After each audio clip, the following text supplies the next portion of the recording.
Hi.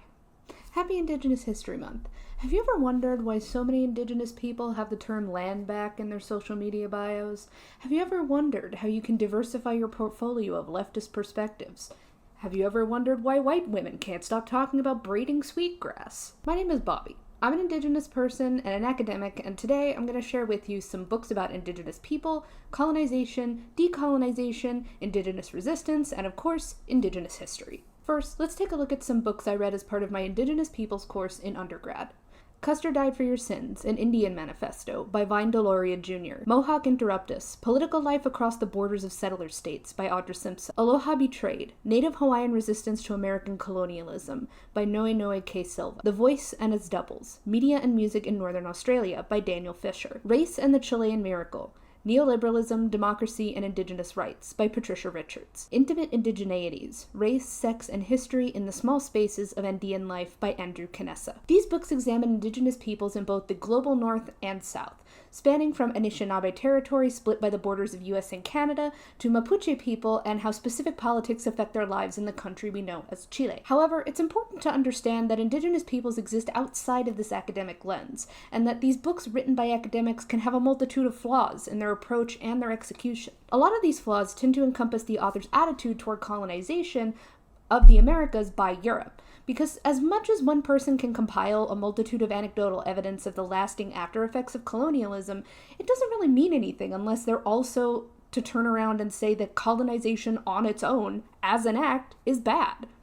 Not that these books are necessarily guilty of that, but while I was an undergrad, this is something that we talked about, which I think is important to mention. That being said, here are books I found outside of undergrad that I think are also important to educating yourself and others about the larger landscape of Indigenous histories, resistance, and life. A lot of these are ones that I found while I was shopping for my MFA classes and probably didn't need to buy, but bought anyway. American Indian Stories by Zikalasa. A copy has an introduction by Layli Long Soldier, but there also might be copies out there that have an introduction or a foreword by another author. Theorizing Native Studies by Audra Simpson and Andrea Smith. Native American Women's Writing, 1800 to 1924, an anthology, edited by Karen L. Kilcup. Walking the Clouds, an anthology of Indigenous science fiction, edited by Grace L. Dillon. We Are the Ocean, selected works by Epeli Hau'ofa. These books are compilations of writings either by individual authors or multiple authors, and brought together under one shared theme. For example, Zikalasa's book is a compilation of her writings over the course of her career, whereas Native American women's writing is a larger collection of Indigenous women's writings spanning about 124 years in the United States. These next books are more like historiologies, which are books that follow historical accounts or documentation and study a specific historical topic. Killers of the Flower Moon, Oil, Money, Murder, and the Birth of the FBI by David Grant. This is in addition to watching the film because, as Osage cultural advisors have stated, there is a very specific gaze that the movie is made with and for, and I think that in that respect it's necessary to get a little bit more context. Discourse on Colonization by Aimé Césaire. The Wretched of the Earth by Frantz Fanon. The original title is Les Dames de la Terre because Fanon is from Martinique and spoke French, but I've also seen people reading the translated versions, so it doesn't seem that everything is lost in translation, as is sometimes the case. The Red Deal, Indigenous Action to Save Our Earth by The Red Nation. The Red Nation is a collective of Indigenous and non-Indigenous activists who work with causes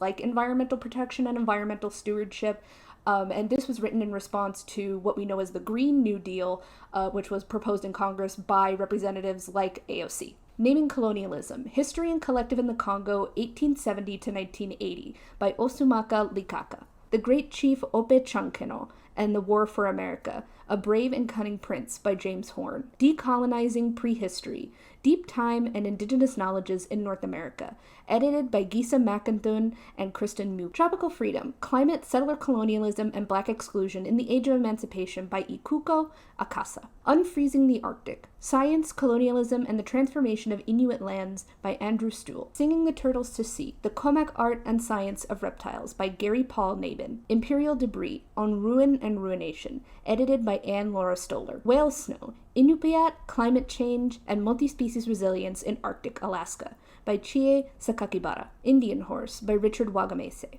Who's Afraid of Black Indians by Shonda Buchanan. Where They Burn Books, They Also Burn People by Marcos Antonio Hernandez. Breeding Sweetgrass by Robin Wall Kimmerer. Salmon and Acorn Feed Our People, Colonialism, Nature, and Social Action by Carrie Marie Norgard. Spirits of Our Wailing Ancestors, Revitalizing Maka and Nu-Chal-Nuth Traditions by Charlotte Cote. An Indigenous Peoples History of the United States by Roxanne Dunbar Ortiz. We Had a Little Real Estate Problem, The Unheralded Story of Native Americans and Comedy by Cliff Nesterhoff. So this is a side note.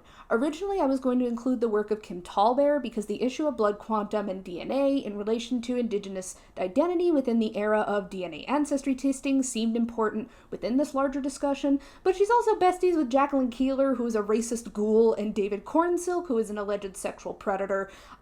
So we're gonna let her sashay away from this discussion. So that's a big long list, right? Here's something to help you break it down.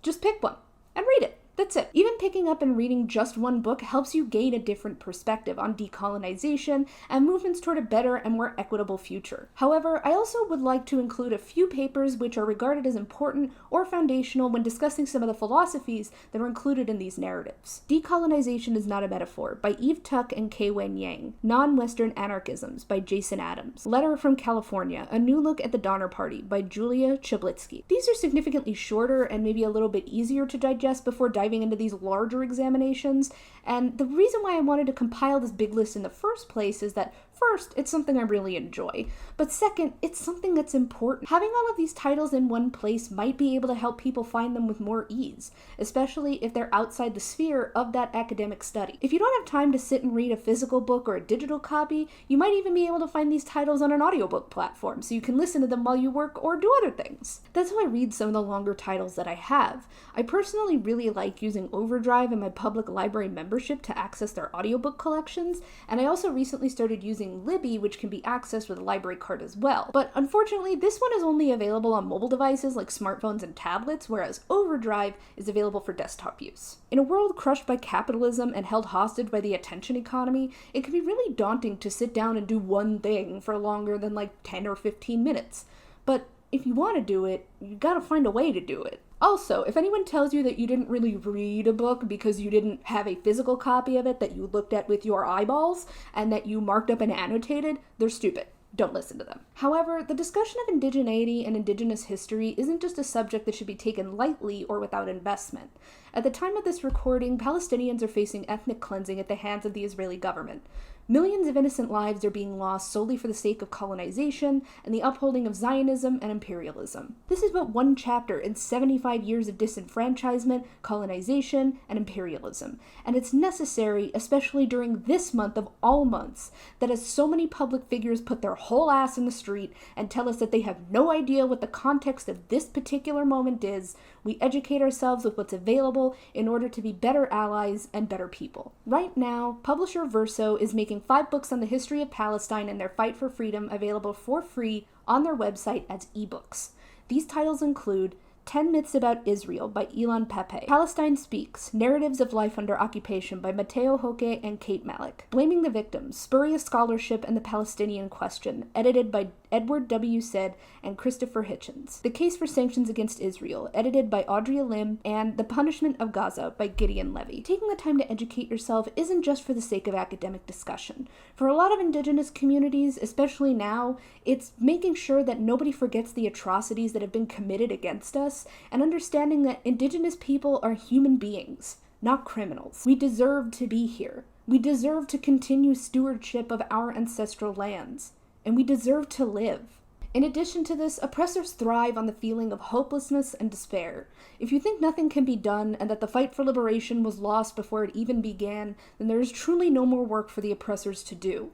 This is why educating ourselves during months like this is so important, because it means that there is still a chance for a better and more equitable future and a chance to achieve justice. Ultimately, the important message behind all of this is to help people find points of contact for understanding Indigenous perspectives, diversifying their politics, and decolonizing their leftism. Because so much of it is documented by academia for study within academia, it can kind of be accessible at times in terms of knowing where to find these specific books, because sometimes it feels they only exist for study in a classroom. But really, any kind of reading you do is learning, even if you're outside of a classroom, and that's kind of the point to these books being accessible to the public through publishing, instead of being behind a paywall on an academic journal site. So pick one, read it, and let your brain chew on it for a while. You'll be better for it. That's all I have for today. From the river to the sea, Palestine will be free. Stay tuned for tomorrow when it'll be tomorrow. Bye.